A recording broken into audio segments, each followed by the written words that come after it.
Welcome to the episode of the Love in Reality podcast. I am your host, Ricky Valero. On today's episode, we are going to break down Temptation Island Season 5, Episode 9. And boy, do we have a wild one for you.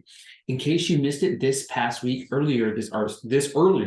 on Monday, I dropped my interview with Caitlin. We sat down and chatted about the situation with Hall, what it was like going through the process, some behind the scenes stuff with Mark, with host Mark Wahlberg, and so many more insightful details that I really feel like kind of got to know Caitlin a little bit more than what we've seen on television. And before we jump any further, I want to shout out my good friends over at the Temptation Island Reddit board. Make sure to check them out over at reddit.com/Temptation Island USA. They've been very, very supportive of the podcast, and I can't thank them enough for allowing me to just be a small piece of their Reddit board on it each and every week. We are only 2 episodes left until we get the big bonfire, and this one gets a little bit crazy. The ladies are back from the bonfire. Paris says she feels disrespected and embarrassed.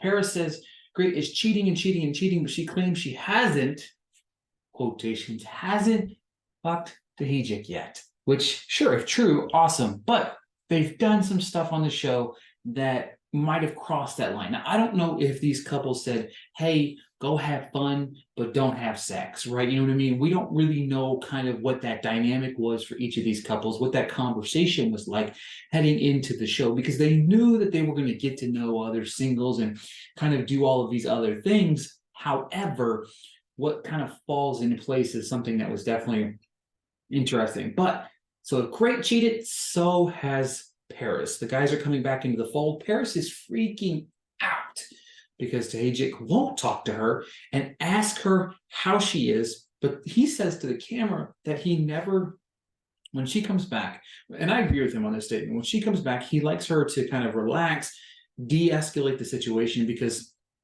everybody's always high-strung when they come back from the bonfire. So he wants her to kind of relax, kind of process those emotions, and he just doesn't want to be in her face. Now, obviously, maybe she wants that. Maybe she wants him to comfort her and see what that is, but that communication has always been bad. Sebastian takes a stray bullet because of the situation. Paris kind of snaps at him. Tahijik says to everyone that Paris just snaps at everyone, doesn't even give a chance to say anything. Paris walked in and kind of just everyone shuts down, and she kind of questions what everybody was talking about.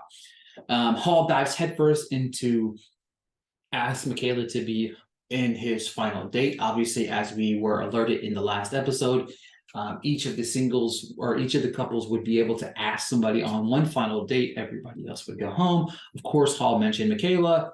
Boom. Great follows by asking Nafisa, and then Christopher and Alexis, and then Robert and Desiree. I mean, duh. You know what I'm saying? Like nobody projected that to be any otherwise. Hall thanks the ladies for being a part of the journey, and thankful for the people that they got and didn't pick. Tammy complains to the camera she didn't get to kiss anyone. You tried, but you got shut down several times. Great. And then Great tells Tammy that he'll be in contact with her when he leaves.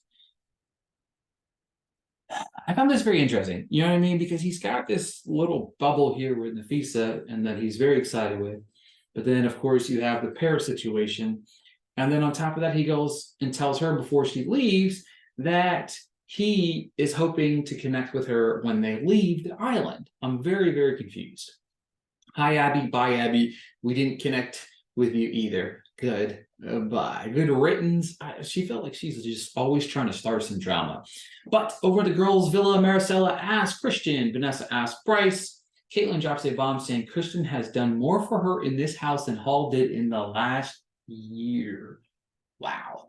There's a lot of animosity there, and you can kind of feel that tension whenever we talked in our conversation. It was a fantastic interview. It was nice being able to chat with her. Tahijik and Paris talk and make up like they always do. She asked him on the final date, of course. Bye, Michael, Mr. Friendzone, out the door. It's definitely interesting to see and hear a little bit more of that behind the scenes thing, talking about with Caitlin, how she said that he was a little bit jealous of what they went through, and that kind of turned her off and pushed her a little bit more towards Sebastian. Tahijik and Paris are 70 feet underground on their date together. He says some stupid, cheesy stuff about her being the only fish in the sea.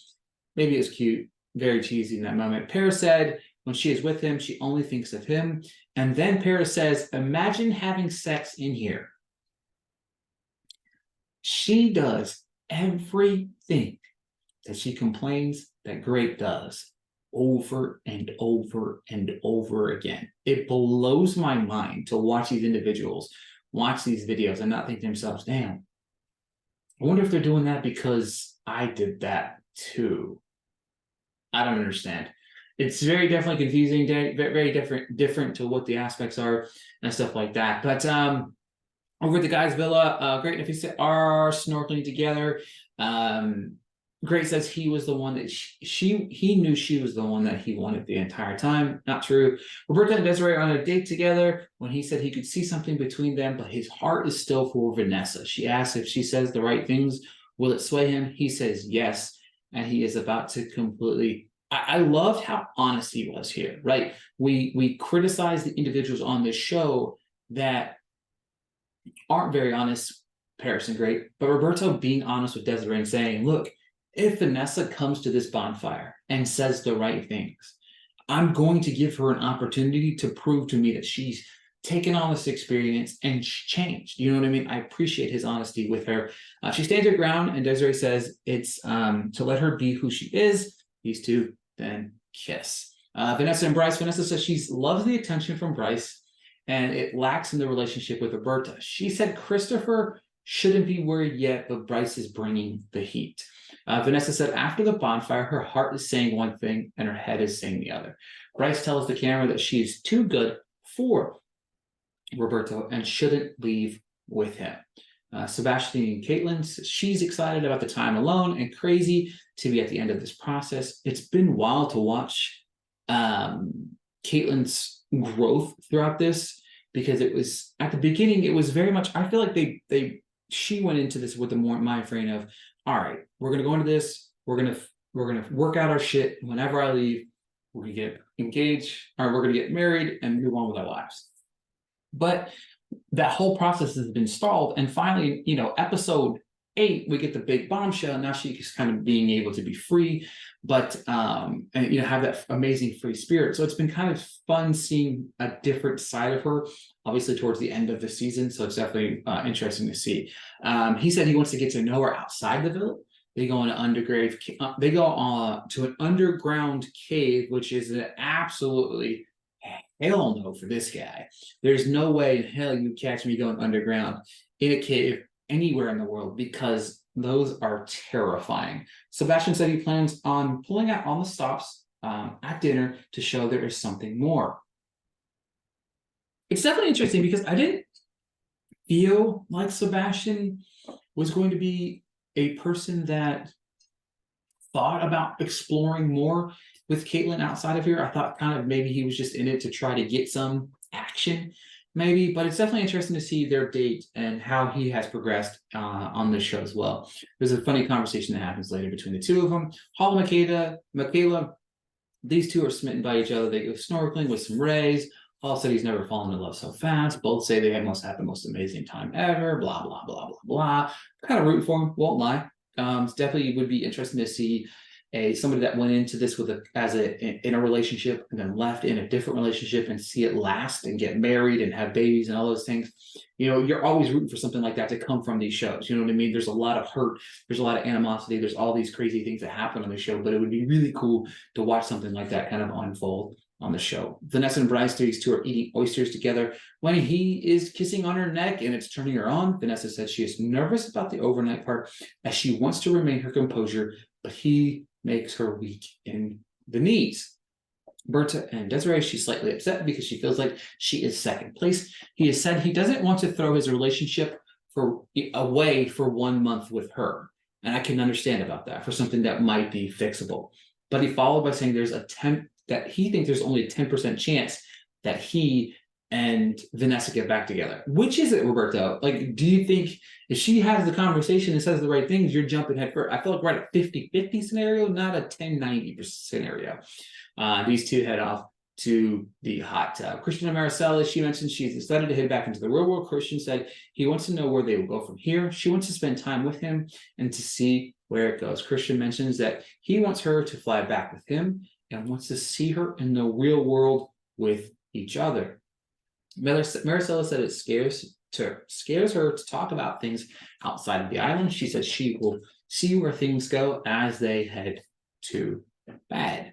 Christopher and Alexis asked about the bonfire, said it hurt, and if he knew that these were going to be her true intentions, talking about Maricela, that he would have allowed himself to kind of be more in the moment with Alexis.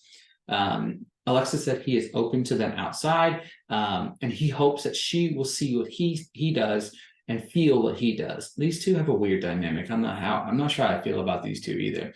Deidre and Paris.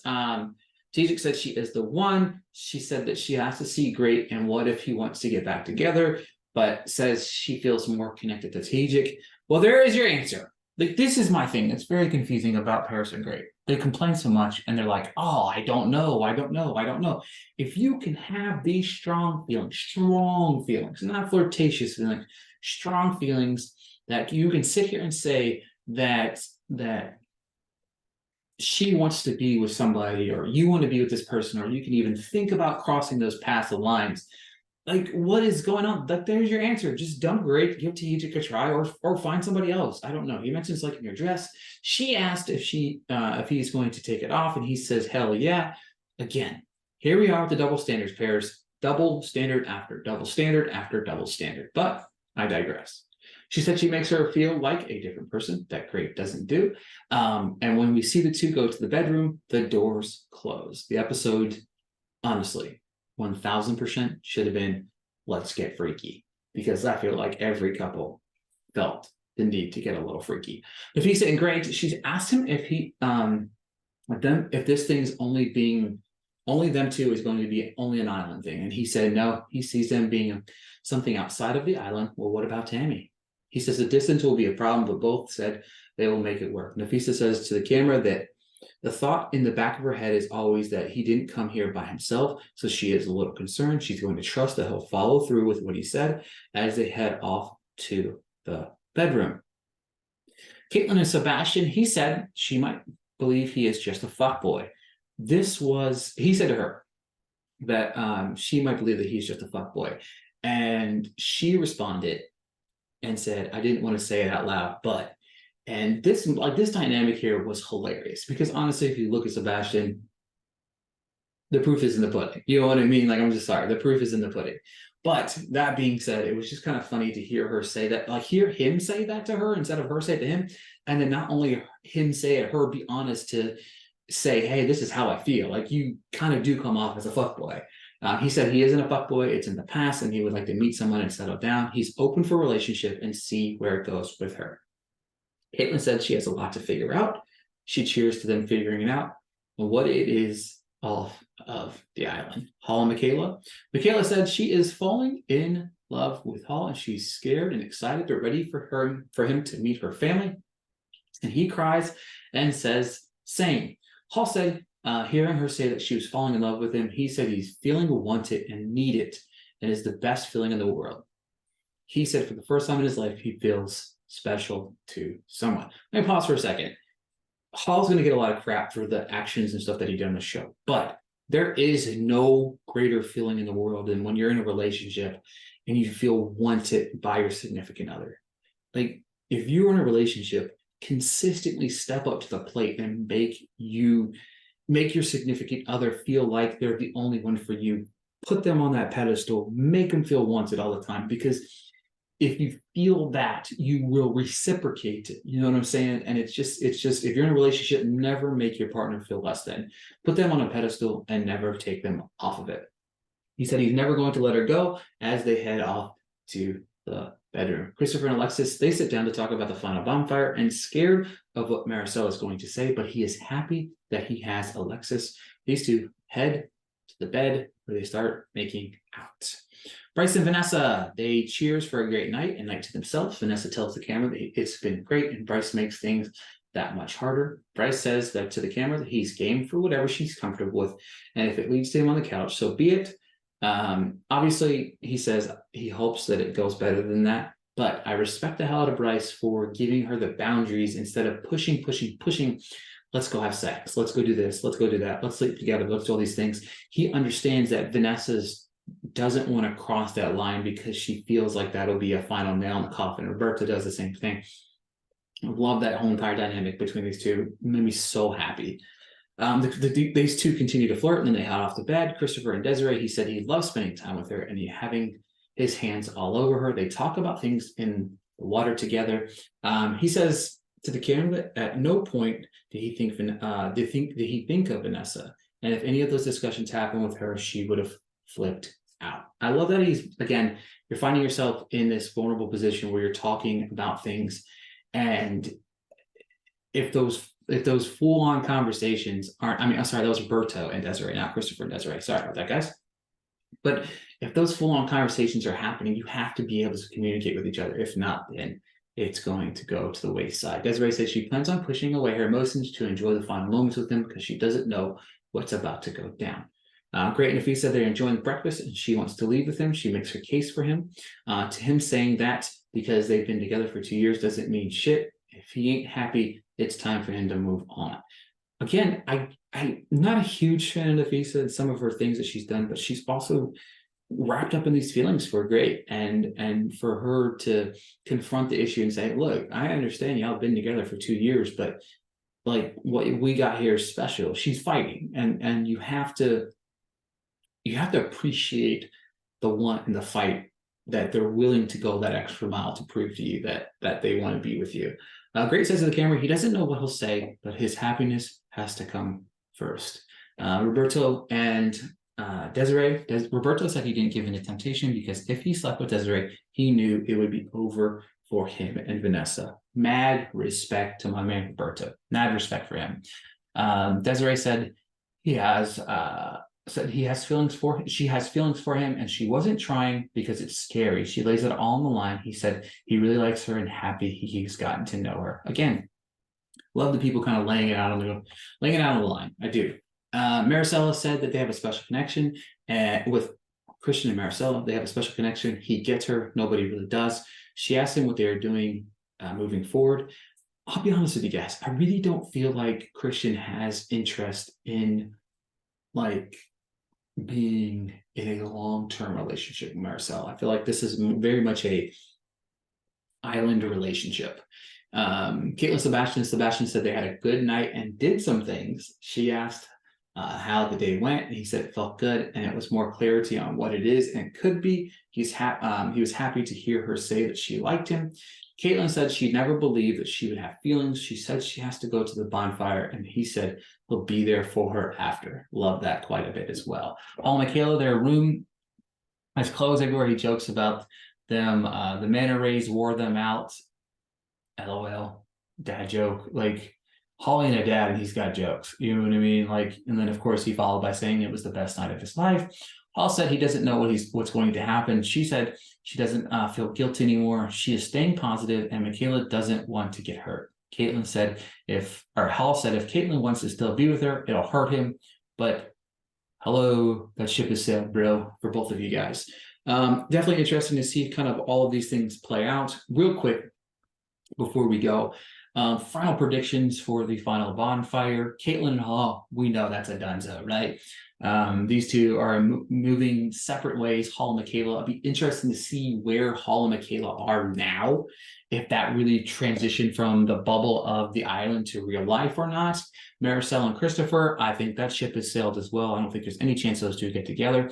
Now, for the final two, Paris and Gray, I don't think they get back together, but they both have this toxic traits about themselves that I really feel like there could be a possibility that these two get back together. But Vanessa and Roberto, I think, are the only two in the final episode that I can for sure see.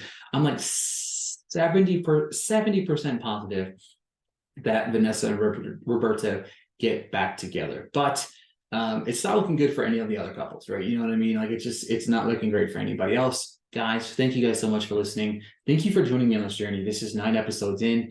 And of course, with the interview. We're talking about 10, 11 episodes in with a couple of the interviews and stuff like that. I'm hoping to get a few more as the season wraps up. But I thank you guys for the continued support on this journey. Make sure to subscribe. I've got some fun content. If you are a fan of these dating type reality shows, The Ultimatum is coming back in full force. That's the show that I will transition to once Temptation Island is over. That's coming back August 23rd, I believe. The first 8 episodes drop. And then the following week, I think August 30th, episodes 9 and 10. I have seen the first couple episodes of The Ultimatum. It is a barn burner, but I'll be covering that show on the podcast as well. Thank you guys so much for listening to this week's episode. I'll talk to you guys next week during the bonfire finale.